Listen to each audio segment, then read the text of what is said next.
Kepala Dinas Kesehatan Provinsi Bali, Dr. Suwarjaya menjelaskan, fogging bukan cara efektif memberantas nyamuk penyebar virus demam berdarah. Menurutnya, langkah yang paling efektif adalah dengan mengaktifkan gerakan gotong royong membersihkan sarang nyamuk. Suwarjaya menjelaskan, dosis fogging saat ini banyak yang tidak sesuai, sehingga nyamuk penyebar virus demam berdarah menjadi kebal. Selain itu, terpapar asap fogging terlalu lama dapat menyebabkan gangguan pernafasan. Oleh karenanya, fogging bukan langkah tepat untuk memberantas DBD.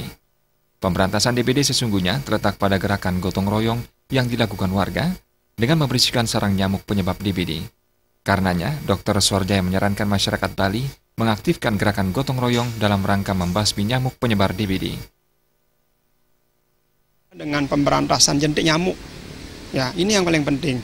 Maka itu kami menghimbau seluruh masyarakat, mari kita bersama-sama secara serentak.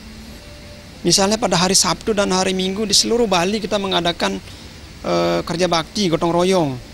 Nah, sebab tidak cukup hanya satu banjar atau satu desa saja kerja bakti di hari itu. Kemudian yang lainnya tidak melakukannya, jadi nyamuknya bisa terbang lagi. Nyamuk demam berdarah ini karakteristiknya dia bisa terbang 100 sampai 200 meter dari satu daerah ke daerah yang lain. Nah, kalau ini yang terjadi, tidak habis-habis nyamuk demam berdarah ini. Dr. Suwarjaya menambahkan, surat edaran terkait himbauan melakukan gotong royong telah disebarluaskan, namun tampaknya belum mendapat tanggapan yang maksimal dari masyarakat.